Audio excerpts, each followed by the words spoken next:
Welcome back, everybody. So this is. No, I missed it out. I did that on Friday. No, I had it right there and I just.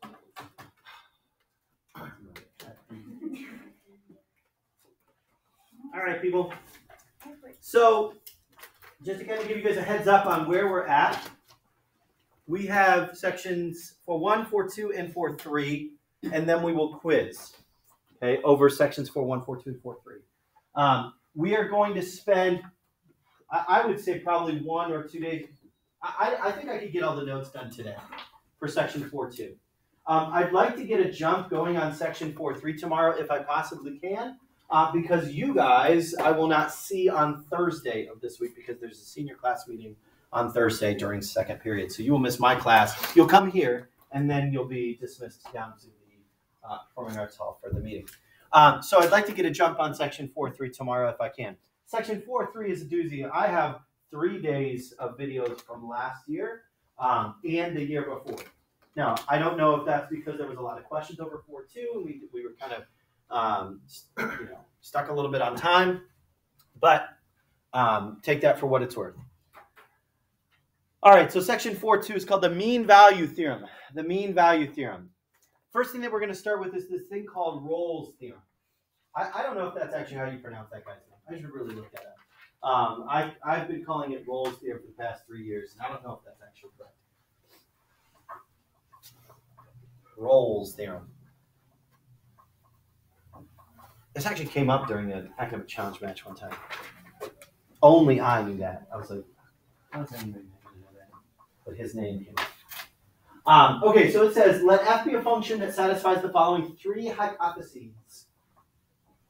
So it's got to meet these 3 requirements to satisfy Rolle's theorem. First requirement is that f is continuous on a closed interval. Okay, I said that was going to come up a lot. Continuously closed. Right? It's continuous and it's closed. What does that mean? No gaps or breaks, and that it's on an interval a to b. On some sort of closed interval. 0 to 2 pi, 1/2 to 4, like we had in the problem before. Second thing, f is differentiable on the interval. F is differentiable. Okay, so what does that kick out now? Any corner points? Any corner points or vertical tangents? Anything like that. It's got to be continuous and differentiable along that interval. They say open interval because am I differentiable on the closed endpoints? No. So there, just for semantics purposes, I'd say open interval. Whatever. It's differentiable. The third piece here is the sticking point. This is what differentiates Rolle's theorem with mean value theorem. The third point here. F of A is equivalent to F of B. Now, what does that mean? That means at one endpoint, the y value at one endpoint is equivalent to the y value at the other endpoint. It's a very unique case, one that does not happen all the time. But it's saying that the one endpoint y value is on the same level as the other endpoint's y value. They are horizontally equivalent, or vertically equivalent, I guess you could say. They are the same y value. If those 3 hypotheses get met, continuous, closed interval, differentiable, and the y values match up, then you can say this. There has to be a value in between it that the derivative is equal to 0. That's what you can say based on Rolle's theorem. Is that if it's continuous, differentiable, closed, and then it meets the requirement of f of A is equal to f of B, there's got to be some number in there where the derivative is equal to 0. Now, where is the derivative equal to 0? At a max or min, right? At a maximum or minimum point. At a peak or valley. So here, in the second option, there is one place where the derivative equals 0. In the second option, there's 2 places where the derivative equals to 0. In the fourth option, there's in the fourth option, there's one place where the derivative equals 0. It could happen above it. It could happen below it. It doesn't matter as long as there's one place where the derivative equals 0. And in their case here, there's a peak here, peak and valley here, and a valley here. The weird one is this one right here. Well, if it's a flat line, if it's a constant function, when is the derivative equal to 0? All the time, right? The derivative is always equal to 0. But if it's a constant, like say, for example, I don't know what this is, f of x is equal to 3. Just the numerical value 3. What's the derivative of 3? 0. So the derivative is constant, always 0. When you have just an f of x equal to number, right? So that's a weird one. But it's still equal to 0. It's just equal to 0 at all points in between there. Let's apply Rolle's theorem to the position function s is equal to f of t. Now, this isn't necessarily a problem that we're going to write down. This should kind of be talking through this example here. So if we've got s is equal to f of t of a moving object, that's position as a function of time. If the object is in the same place at two different instances, if the object is in the same place at two different instances in terms of horizontal or in terms of verticality, right? And t is equal to b, t is equal to a, and t is equal to b, and then f of a is equal to f of b. For example, like if I think about throwing an object, okay, position as a function of time, you know, okay, I throw it here. I should do it at time 0. I throw it here, right? I know I've got two different time values, right? Rolle's theorem basically says that if it meets that requirement of coming back down again and meeting that same place at some point along, Rolle's theorem says that there must be some instantaneous time where the derivative equals 0. Some instantaneous moment where the derivative equals 0. I know that it peaks out somewhere. Do I know where? Well, if I was given the equation, I could figure that out if I had the equation. But Rolle's theorem basically says that it does exist. You know for sure, definitively, that this exists. In particular, you can see this is true when a ball is thrown directly upward or with some sort of vertical velocity. You know that it's going to come back down again. So time has to be, at 2 points in time, the vertical has to be the same. So therefore, we know that since the endpoints are equivalent, we know that this is continuous, we know it's differentiable, there's not going to be any peaks or valleys, then we can say definitively that the derivative equals 0 at some point along the line. Prove that the equation has exactly one root. And we're going to use Rolle's theorem to prove that.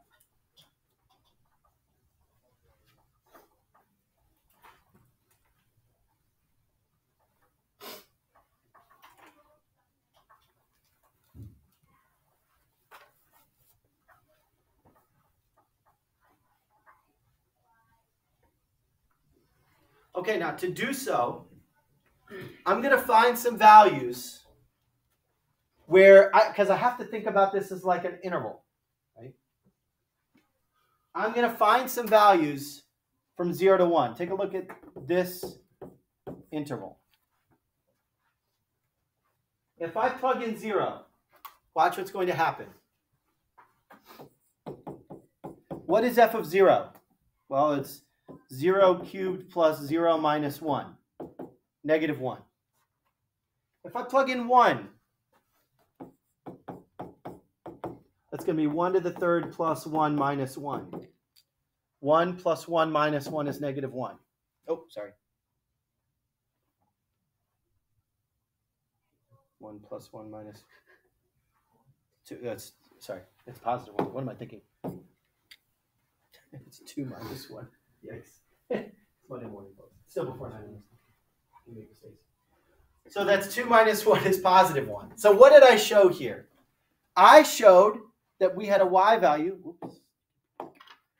So somewhere along here, I showed that at 0, we had a y value of negative 1. At positive 1, we showed that we have a y value at positive 1.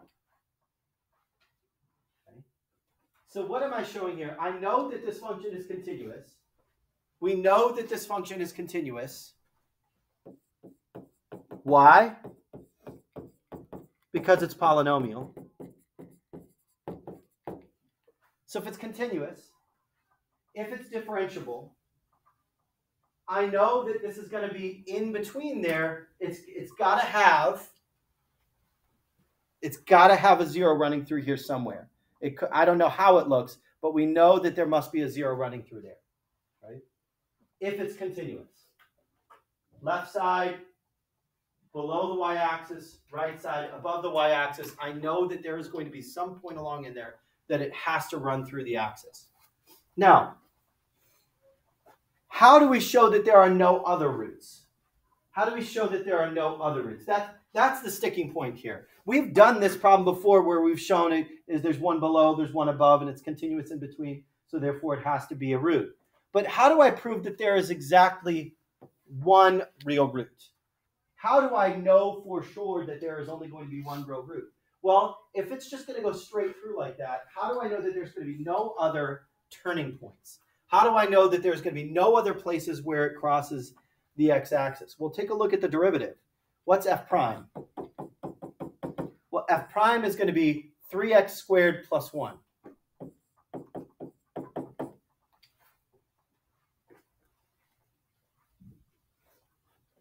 (3x squared plus 1). So the only possible places where it could have another turning point, another maximum or minimum value, is where the derivative does not exist or where the derivative is equal to 0. Does this ever not exist? No, this is going to exist all the time. Where does this equal 0?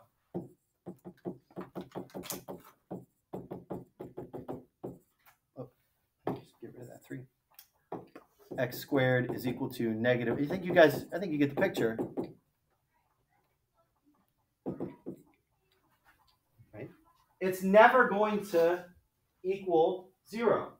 Not a real number, at least. Could be non-real, but it's never going to equal 0.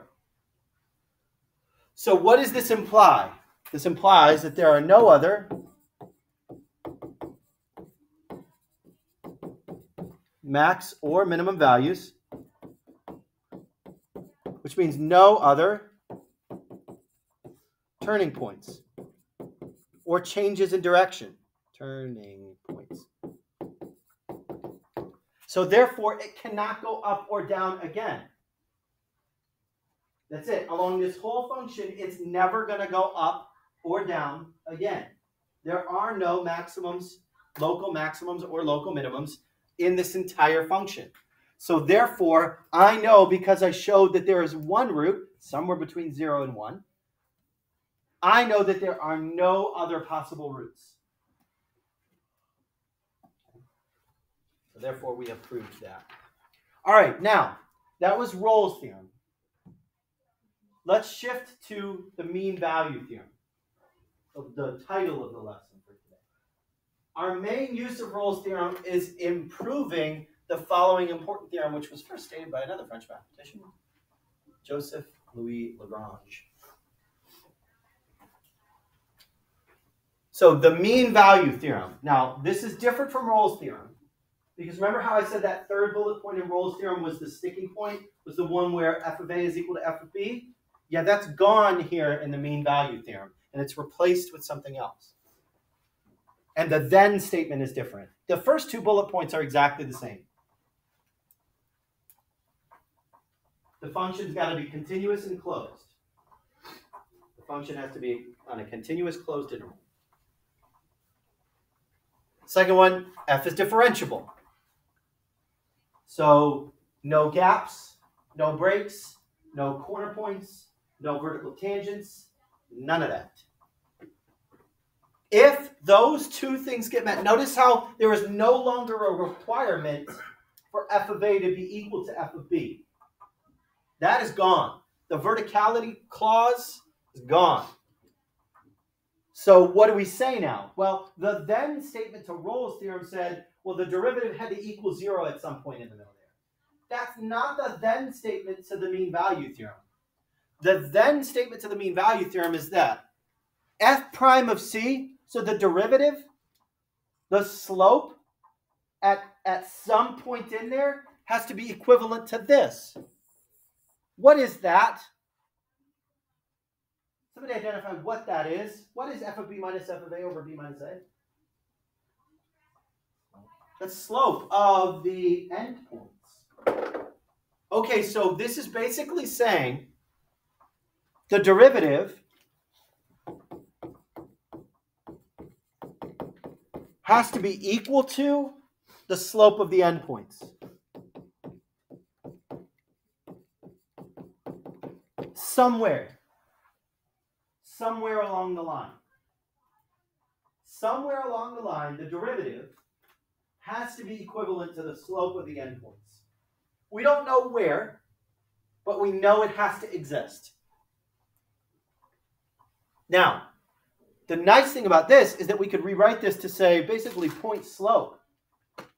F of b minus f of a is equal to f prime of c times b minus a.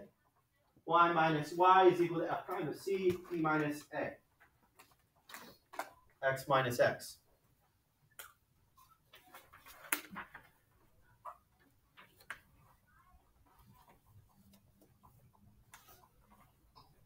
So that is the mean value theorem.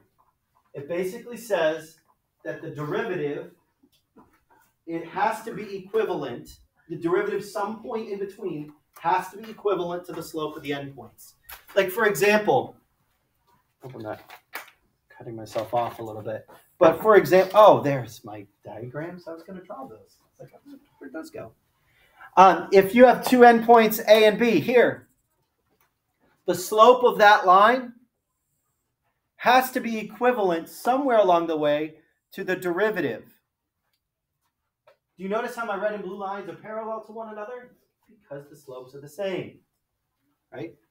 If I connect my endpoints, then I must have at least one location, this one is 2, at least one location where the derivative is equal to the slope of the endpoints, which basically means the tangent lines are parallel to the lines connecting the endpoints. At least one point. Could have more than that, just depending on how the function looks. The only weird one here is if you had, come on, give me more. Like if you had A, B, and it was just a straight line between them. Well, what's the derivative at all points on that? It's equivalent to that line. So it's everywhere equivalent. Notice that Rolle's theorem kind of says the exact same thing. Let me ask you, what is the derivative, or what's the slope of the endpoints for all of these? What's the slope of the endpoints for all those? If I connect those endpoints, what's the slope? 0. Isn't that what I'm saying here in Rolle's theorem? So Rolle's theorem is just like a restatement of the mean, or excuse me, the mean value theorem is just basically a restatement of Rolle's theorem, but Rolle's theorem has that exception that the slope of the endpoints is 0. Okay, so let's take a look here. To illustrate the mean value theorem with a specific function, let's consider f of x is equal to x to the third minus x from A to B. All right, so first thing I have to check, is the function continuous? Yes, x to the third is polynomial, right? So you have to check, is it continuous? It is. Is it differentiable?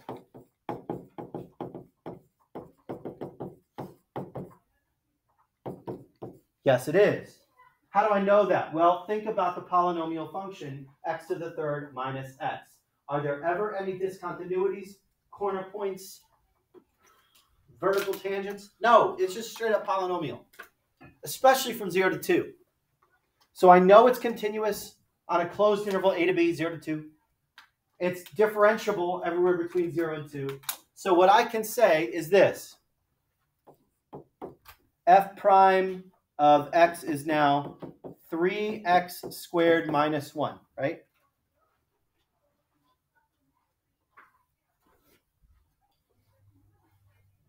I can say this.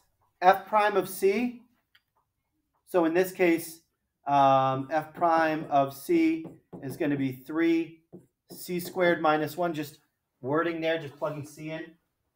There must be a point c somewhere along the line that has the same slope of the endpoints. So 3c squared minus 1 must be equivalent to f of 2 minus f of 0 over 2 minus 0.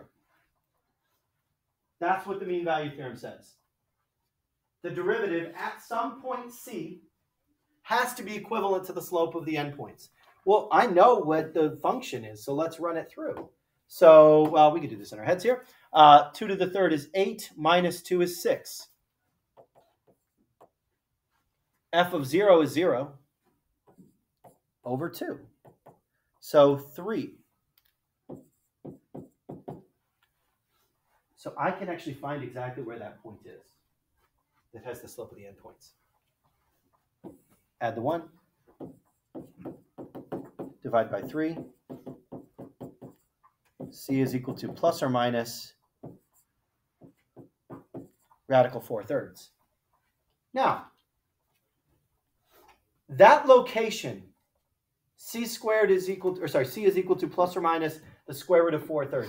What is the square root of 4/3? 1.15. So it's about plus or minus 1.15. Which one is in my interval? Do I account for both of them? No. The interval is only 0 to 2. So therefore, I can say that the only place where this is going to occur is where? 1.15. Or positive radical 4 over 3. Radical 4/3. I throw out the negative. I throw out the negative because it's not within my interval.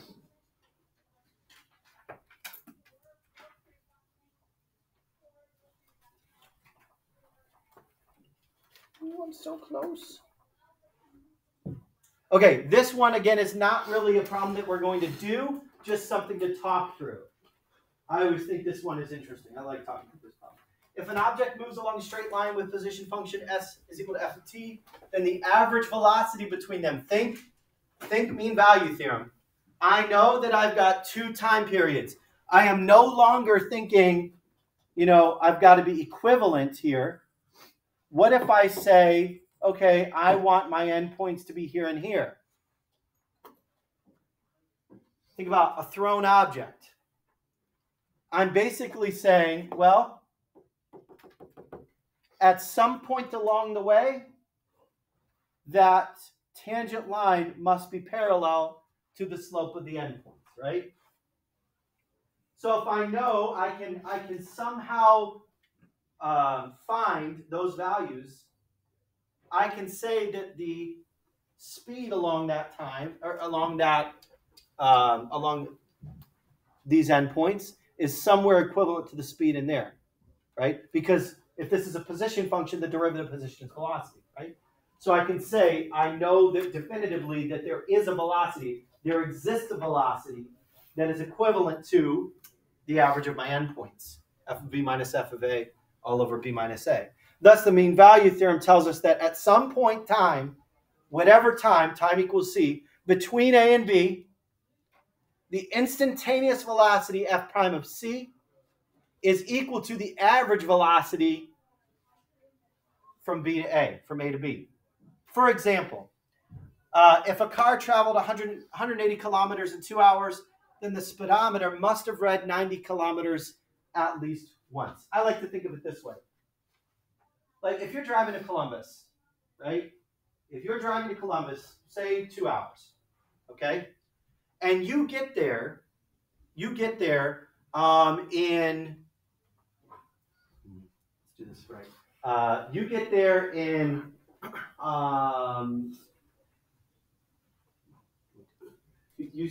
let's say it's 100 and, I'm ballparking here. Let's say it's a 120 mile drive, right? And you get there in an hour and a half, right? Were you speeding? How do you know? How do you know? If not even looking at the speedometer, how do you know that you sped? Because think about the endpoints. You started at time 0 at distance 0. You finished at time 1.5 distance 140 miles, right? You started at 0, 0.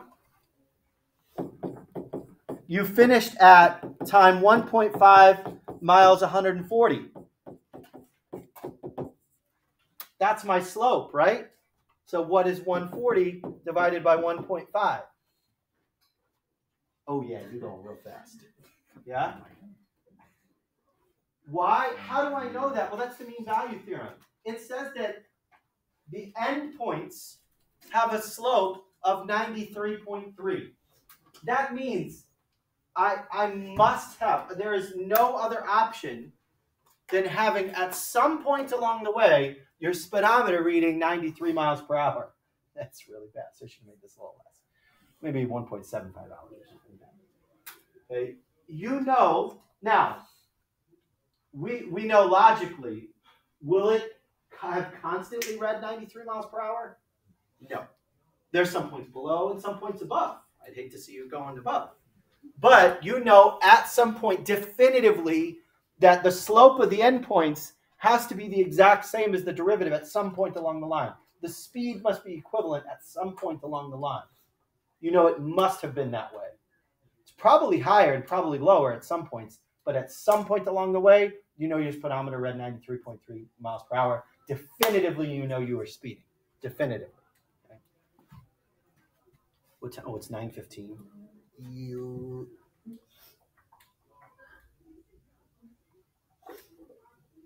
Yeah, do we have to do those? Oh, those are good problems. Yeah, we'll do those tomorrow.